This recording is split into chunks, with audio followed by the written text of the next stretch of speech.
आप सभी को पता है कि पूरा विश्व कोविड-19 की महामारी से जूझ रहा है। भारत भी अछूता नहीं है। तो सभी को भारत सरकार के निर्देशानुसार घर में रहने के लिए कहा गया है, सामाजिक दूरी बनाने के लिए कहा गया है। तो इसी को ध्यान में रखते हुए मैंने एक online course YouTube channel online physics for you पर डाला हुआ है, जिसका क्लास 12 के सभी स्टूडेंट फ़ायदा उठा रहे हैं। तो कक्षा 12 के इस कोर्स में हम चैप्टर 1 हमारा कंटिन्यूएशन में है। तो उसी में आज नेक्स्ट टॉपिक है सुपरपोजिशन प्रिंसिपल।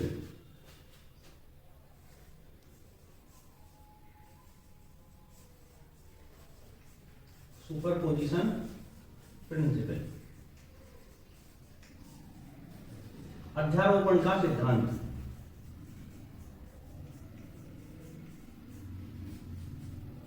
अध्यारोपण का सिद्धांत है।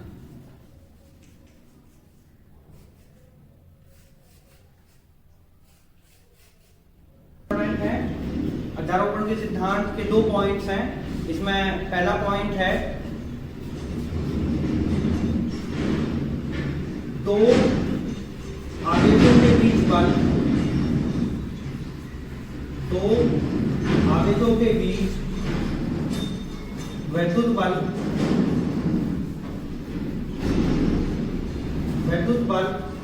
अन्य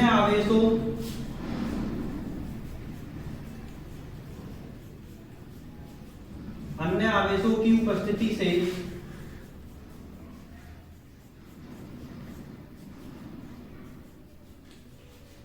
अप्रभावित रहता है।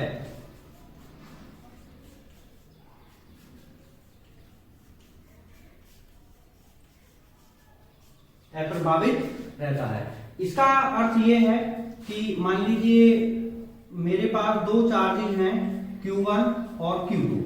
तो Q1 Q2 पर एक बल लगा रहा होगा और Q2 Q1 पर एक बल लगा रहा होगा।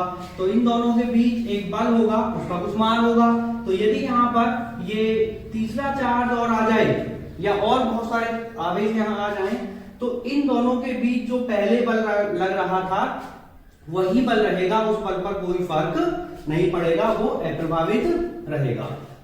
दूसरा पॉइंट है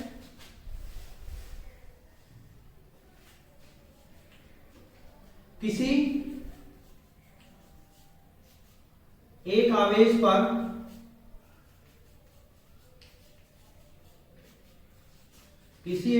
पर बहुत सारे आवेशों की वजह से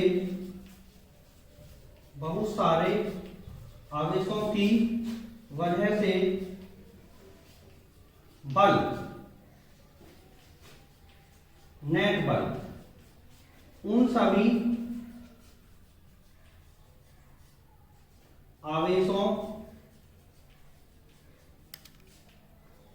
सभी आवेशों के द्वारा आरोपित किए गए बलों के सदिश योग के बराबर होता है। सदिश योग के बराबर होता है।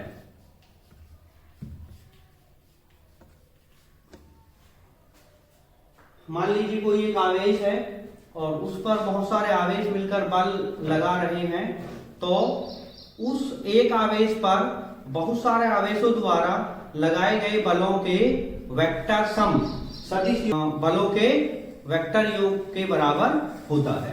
तो ये 2 पॉइंट हैं अध्यारोपण के सिद्धांत में। अब इसका हम प्रयोग करेंगे आने वाले टॉपिक में। तो नेक्स्ट टॉपिक है बहुल आवेशों के बीच बल। बहुल आवेशों के बीच बल, बहुल आवेशों के बीच बल।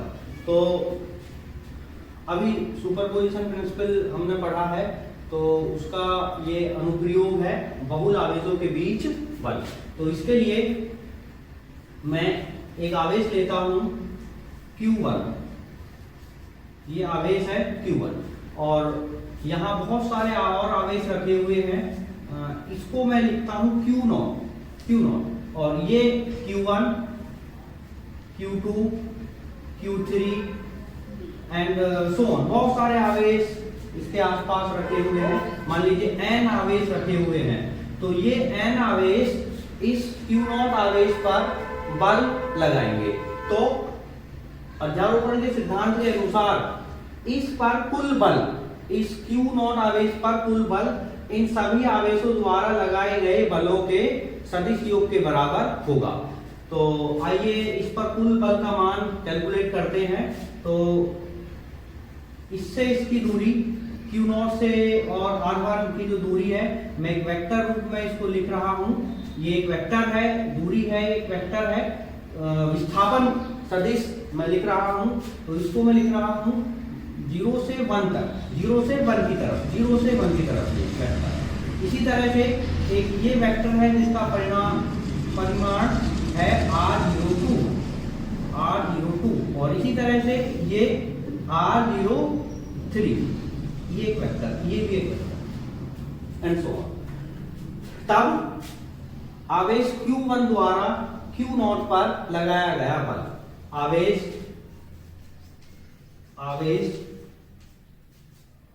Q1 द्वारा Q0 पर लगाया गया बल और इस बल को हम लिखेंगे, किसने लगाया है? Q1 ने। तो 1 और 0, तो वेक्टर रूप में हम इसको लिखेंगे इक्वल्स 1/4πε0 और 1/4πε0 के प्लेस पर मैं लिख लेता हूं स्मॉल k, जैसा कि मैं पहले बता चुका हूं। 1/4πε0 के प्लेस पर हम ज्यादातर k का प्रयोग करते हैं, k और दोनों आवेशों का गुणनफल, दोनों चार्जेस का प्रोडक्ट। तो Q0 Q1 एंड वेक्टर क्या आएगा यहाँ पर, क्योंकि Q0 पर बल लगा हुआ है तो R01 ये, तो इसका square and R01 cap. Okay, इसी तरह आवेश Q2 पर Q2 द्वारा Q0 पर इस आवेश द्वारा इस पर लगाया गया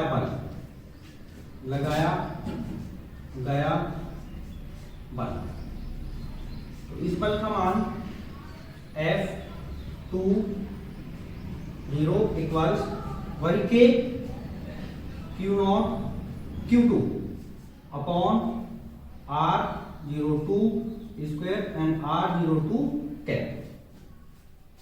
सिमिलरली इसी तरह से हम लिख सकते हैं F30। इस F30 का मतलब है Q3 द्वारा Q0 पर लगाया गया बल, वैद्युत बल। तो ऐसे ही K आएगा यहाँ पर Q0 Q3 अपॉन R03 का वर्ग और एक इकाई सदिश यूनिट वेक्टर, क्योंकि ये स्केलर क्वांटिटी है, एक अदिश राशि है, तो सदिश बनाने के लिए एक यूनिट वेक्टर से गुना लगाना पड़ेगा। तो इसी तरह से हम आगे के एक्सप्रेशन लिख सकते हैं। तब इस पर कुल बल का मान क्या होगा, अध्यारोपण का सिद्धांत हम प्रयोग करेंगे तो इन सभी के वेक्टर योग के बराबर। तो आवेश Q0 पर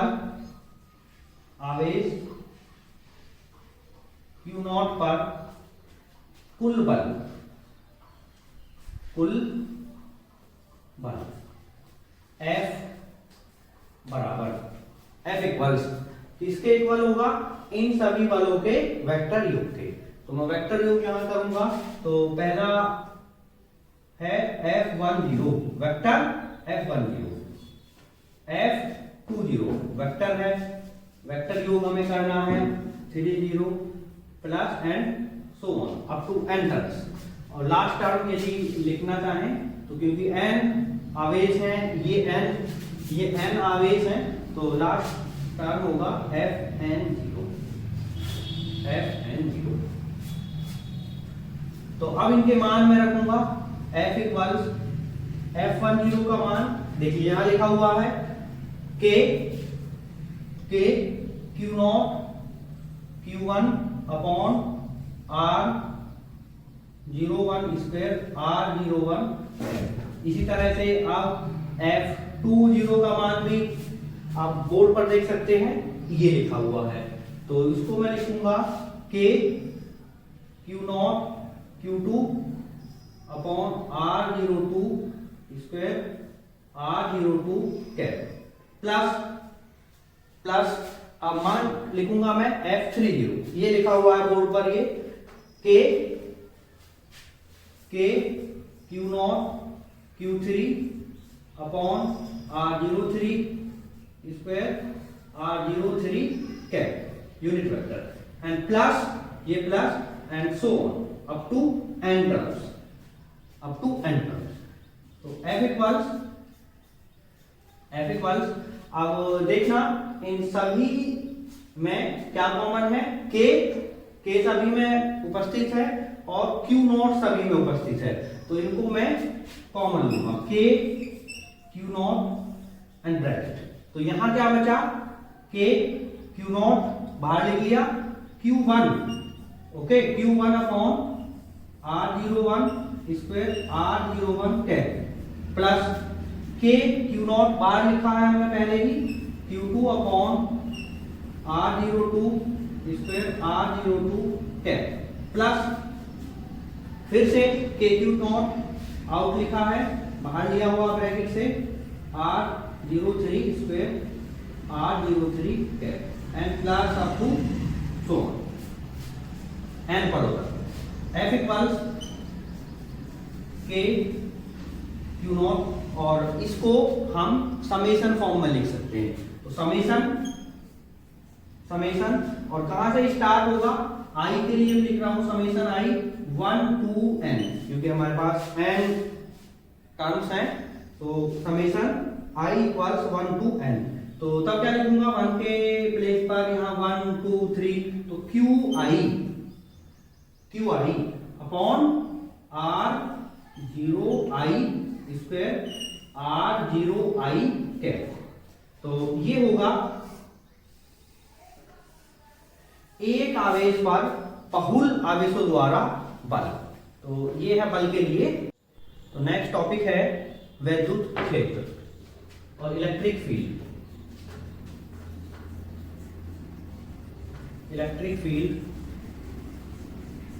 वैद्युत क्षेत्र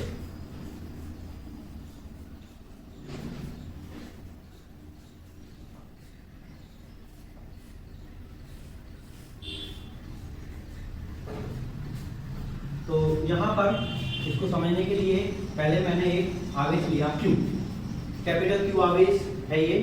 तो इसके पास मैंने एक और आवेश रखा यहां पर Q0। तो अब देखिए ये जो कैपिटल Q आवेश है ये इस स्मॉल q पर एक बल आरोपित करेगा। यदि दोनों का जो साइन है वो एक जैसा है, दोनों का चिन्ह एक जैसा है, ये भी धनात्मक ये भी धनात्मक, तो ये इस पर एक बल आरोपित करेगा। तो ये क्या महसूस करेगा, क्या एक्सपीरियंस करेगा, ये एक फोर्स एक बल एक्सपीरियंस करेगा। तो अब यदि इस चार्ज को यहां से हटा लें, इस चार्ज को यदि यहां से हम रिमूव कर लें, हटा लें, तो यहां क्या बचा, इस पेज में क्या बचा। तो ज्यादातर स्टूडेंट सोच रहे होंगे कि यहां पर कुछ नहीं है। तो यदि यहां कुछ नहीं है तो फिर जब इस चार्ज को हमने यहां पर रखा था तो इस पर बल किसने लगाया, इस पर बल किसने लगाया। तो यहां से हम देखते हैं कि यहां इस Q0 आवेश को हटा लेने से इस पर कुछ ना कुछ तो है जिसने Q0 पर एक बल लगाया था। तो इस कुछ को कि यहाँ पर कुछ है, तो हम कह देते हैं कि यहाँ पर एक फिजिकल क्वांटिटी है, और उस फिजिकल क्वांटिटी का, उस भौतिक राशि का नाम है वैद्युत क्षेत्र। वैद्युत क्षेत्र, इलेक्ट्रिक फील्ड। तो हम कहते हैं कि कोई भी एक आवेश है वो अपने सराउंडिंग में, अपने चारों तरफ एक इलेक्ट्रिक एनवायरनमेंट जनरेट कर लेता है। तो उसी इलेक्ट्रिक एनवायरनमेंट को, उसी वैद्युत एनवायरनमेंट को हम कह देते हैं वैद्युत क्षेत्र। तो इसकी परिभाषा क्या होगी? किसी आवेश के चारों ओर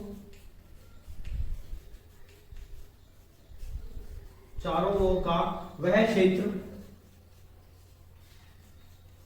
जिसमें कोई दूसरा आवेश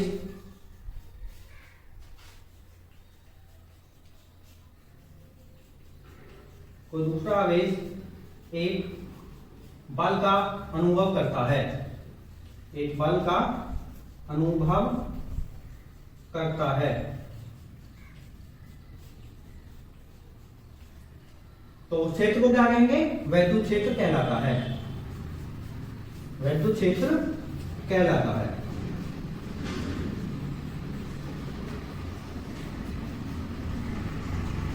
वैद्युत क्षेत्र कहलाता है। तो किसी आवेश के चारों ओर एक क्षेत्र बन जाता है, तो उस क्षेत्र को हम वैद्युत क्षेत्र कहते हैं, इलेक्ट्रिक फील्ड कहते हैं, उस इलेक्ट्रिक एनवायरनमेंट को। अब रही बात कि कितना वैद्युत क्षेत्र होगा, तो कितना वैद्युत क्षेत्र होगा, तो यहां पर हम एक जनरली इसको हम बोल देते हैं, इस क्यू को सोर्स चार्ज,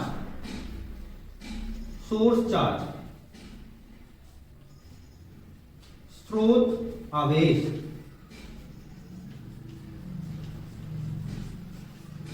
और इसको बोल देते हैं हम टेस्ट चार्ज, परीक्षण आवेश,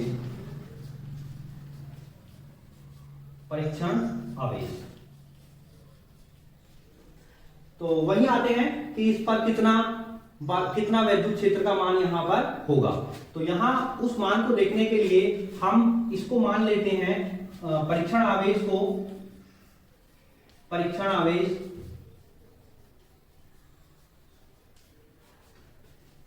Q0 को +1 कूलम। इस यूनिट पॉजिटिव चार्ज पर कितना ये बल लगाएगा, उस बल को हम बोलेंगे वैद्युत क्षेत्र, इलेक्ट्रिक फील्ड। अब सवाल ये है कि यहां पर हमने प्लस आवेश या धनात्मक आवेश ही क्यों लिया? तो उसका आंसर ये है कि हमारे पास केवल दो चॉइसेस हैं, पहला ऋणात्मक और दूसरा धनात्मक। अब दो चॉइस में से एक लेना था, तो हम क्या लेकर चलेंगे यहां पर? ये धनात्मक। ओके, तो दूसरी परिभाषा क्या होगी?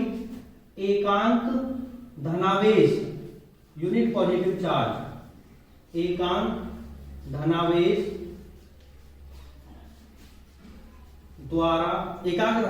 पर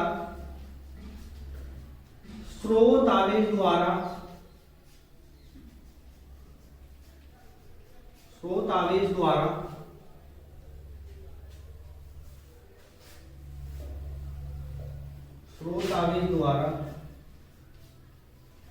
लगाया गया बल उस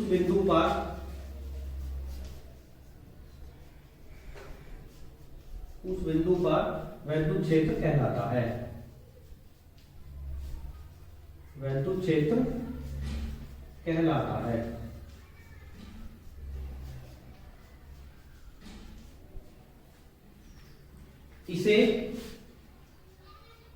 इसको प्रदर्शित करते हैं कैपिटल ई से, इसे कैपिटल ई से प्रदर्शित करते हैं।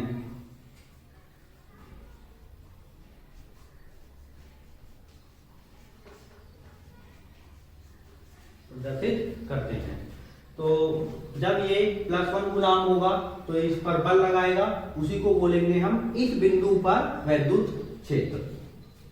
तो यदि ये इसका मान 2 कूलाम हो, 2 कूलाम हो, तो हमारी डेफिनेशन में लिखा हुआ है एकांक धनावेश पर।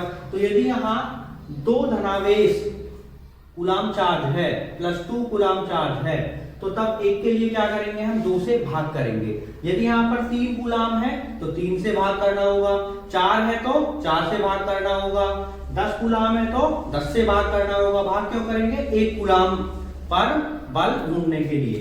तो यदि यहाँ पर Q नॉट आवेश है तो तब हम किससे भाग करेंगे, Q नॉट। तो किस में भाग करेंगे, बल में। तो ये बल हुआ और ये Q नॉट से भाग किया यूनिट पॉजिटिव चार्ज पर बल ढूंढने के लिए, और इसको ही बोल देते हैं हम इलेक्ट्रिक फील्ड, क्योंकि F एक सदिश राशि है, एक वेक्टर क्वांटिटी है, बल एक वेक्टर क्वांटिटी है, तो E भी एक सदिश राशि होगा। तो ये एक्सप्रेशन हुआ। इसका वैद्युत क्षेत्र हमने इस सूत्र से ढूंढ सकते हैं कि कितना यहां वैद्युत क्षेत्र होगा। लेकिन ये जो टेस्ट चार्ज है, जो परीक्षण आवेश है, इसका अपना भी कुछ इलेक्ट्रिक फील्ड होगा, या हम कह सकते हैं कि इसका इलेक्ट्रिक फील्ड इस सोर्स चार्ज के इलेक्ट्रिक फील्ड को डिस्टर्ब करेगा। तो एक्चुअल में हम यहाँ पर जो एक्चुअल फील्ड है Q का वो हम ढूंढना चाहते हैं। तो इसके लिए हमें क्या करना होगा, Q नॉट को इतना छोटा लेना होगा, Q नॉट को हमें इतना छोटा लेना होगा कि उसका वैद्युत क्षेत्र नगण्य हो, बहुत कम हो। तो इसको गणितीय रूप में कैसे लिखते हैं, E बराबर लिमिट, क्या लिखते हैं, लिमिट, और limit Q not tends to 0। इसका मतलब है कि ये जो परीक्षण आवेश है इसका मान बहुत कम है, F अपॉन Q नॉट। तो ये एक्सप्रेशन रहेगा जो हमें इस बिंदु पर एक्चुअल फील्ड की वैल्यू देगा। तो वैद्युत क्षेत्र के लिए भी हमने देखा E equals F upon Q और Q not, E equals F upon Q not. और अब हम आगे इस Q नॉट को ना लिखकर Q ही लिखेंगे। तो E equals F upon Q, F बल का मान, और कौन सा बल का मान, जो सोर्स चार्ज इस टेस्ट चार्ज पर आरोपित करेगा, तो ये बल का मान है। तो यहां अब हमें इसका मात्रक क्या होगा इसका, तो E का मात्रक क्या हुआ, F का मात्रक अपॉन Q का मात्रक। तो यूनिट ऑफ E, यूनिट मात्रक E का यूनिट ऑफ E इक्वल्स, तो unit of F Newton and unit of Q आवेश कूलाम। तो क्या हुआ, न्यूटन पर कूलाम, न्यूटन पर कूलाम। इसका विमा, डायमेंशंस विमा,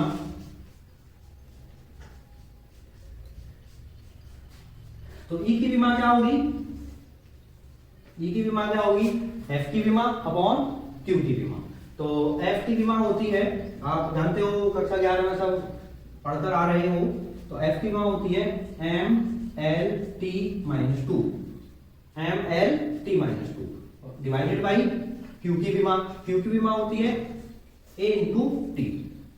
तो ये ऊपर जाएगा तो ये हो जाएगा ML T का पावर, ये 1 पावर है, ऊपर जाएगा तो -2 -1 -3, और A का पावर यहाँ 1 है और ये ऊपर आएगा तो A - 1। तो वैद्युत क्षेत्र की अभी हमने परिभाषा देखी।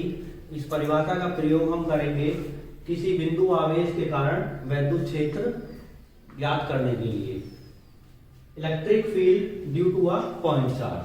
तो मान लीजिए यहाँ पर ये एक कोई पॉइंट चार्ज है Q, जो कि बिंदु O पर रखा हुआ है। तो इससे R दूरी पर, ये दूरी रहेगी इस चार्ज से R, और ये पॉइंट P। तो इस पॉइंट पर हमें चाहिए वैद्युत क्षेत्र का मान। So we have to find out electric field at this point P due to this source charge. तो बाय डेफिनेशन हमें यहाँ पर एक +1 कूलाम चार्ज रखना होगा। अब ये +1 कूलाम चार्ज एकांक धनावेश जो फोर्स एक्सपीरियंस करेगा इसकी वजह से जो ये फोर्स एक्सपीरियंस करेगा उसको हम बोलेंगे यहाँ पर वैद्युत क्षेत्र। तो आइए फाइंड आउट करते हैं कि यहाँ पर जो आवेश रखा हुआ है एकांक धनावेश, इस पर इसकी वजह से कितना बल होगा। Q जो आवेश है, इस आवेश को बोलते हैं हम source charge. Source charge, source charge स्रोत आवेश Q द्वारा एकांक धनावेश, एकांक धनावेश +1 कूलाम पर लगाया गया बल, पर लगाया गया बल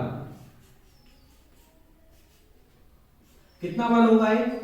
F बराबर 1/4 pi epsilon not, 1/4 pi epsilon not Q into 1, इसका परिमाण Q और इसका परिमाण 1, Q इंटू 1 और अपॉन इन दोनों के बीच का दूरी R, तो R स्क्वायर। F बराबर होगा ये 1/4 pi epsilon not capital Q upon R square, capital Q upon R square. तो बाय डेफिनेशन, परिभाषा द्वारा, क्या परिभाषा थी कि इस बल को ही, क्या परिभाषा है कि इस आवेश द्वारा जो बल एक्सपीरियंस किया गया है, इस बल को ही बोल देते हैं हम वैद्युत आवेश। तो वैद्युत आवेश नहीं, वैद्युत क्षेत्र। बाय डेफिनेशन वैद्युत क्षेत्र E बराबर,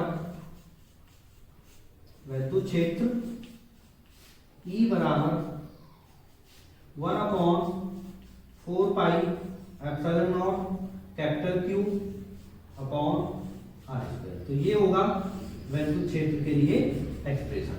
अब क्योंकि E एक वेक्टर राशि है, वेक्टर क्वांटिटी है, तो हमें इसको वेक्टर नोटेशन में लिखना होगा। तो इसके वेक्टर रूप के लिए क्या करेंगे? वेक्टर रूप के लिए क्या करेंगे हम? यहां E equals vector 1/4 pi epsilon not Q upon R square. तो यहां हम इसको वेक्टर बनाने के लिए एक R कैप से मल्टीप्लाई करेंगे, क्योंकि हम जानते हैं कि बल की जो दिशा होगी वही दिशा होगी हमारी इलेक्ट्रिक फील्ड की। तो यहाँ यदि धनात्मक आवेश है और ये धनात्मक आवेश है, तो ये इस लाइन के अनुदिश होगा, इस रेखा के अनुदिश होगा बल का दिशा। तो बल की दिशा ही होगी वैद्युत क्षेत्र की दिशा। तो वैद्युत क्षेत्र की दिशा भी क्या होगी? इसके अनुसार। अब इसके अनुसार हमारे पास दो ऑप्शंस हैं, एक तो दिशा इस तरफ हो, एक दिशा इस तरफ हो। अब इस पर ये जो कैपिटल Q आवेश है, इस आवेश पर जो बल लगाएगा उसकी दिशा क्या होगी? ये होगी, ठीक है, बाहर आती हुई O से P तक। तो धनात्मक आवेश के लिए, धनात्मक Q के लिए, कैपिटल Q के लिए R कैप का दिशा क्या होगा? R कैप की दिशा होगी O to P, O to P। और ऋणात्मक Q के लिए, ऋणात्मक Q के लिए, ऋणात्मक Q के लिए R कैप का जो दिशा होगा, यदि यहाँ ऋणात्मक आवेश हो तो ऋणात्मक और धनात्मक के बीच आकर्षण होता है, तो ये जो आवेश फोर्स एक्सपीरियंस करेगा उसका दिशा ये होगा, ये होगा। इलेक्ट्रिक फील्ड का दिशा भी ये होगा। तो यहाँ हम लिखेंगे P2O, ऋणात्मक के लिए P2O। अर्थात यहाँ से देखने से पता चलता है कि यदि इसका मान धनात्मक है तो जो इलेक्ट्रिक फील्ड है वो इससे बाहर की तरफ होगा, इस तरफ होगा। इस तरफ देखेंगे तो इस तरफ होगा, इस तरफ देखेंगे तो इस तरफ होगा, अर्थात बाहर निकलता हुआ। और यदि ये ऋणात्मक आवेश हो तो तब इसमें अंदर की तरफ जाता हुआ होगा, तब दिशा ये होगी, ये होगी, ये होगी, ये होगी, इस तरह से होगा। तो ये रहा आपका वैद्युत क्षेत्र।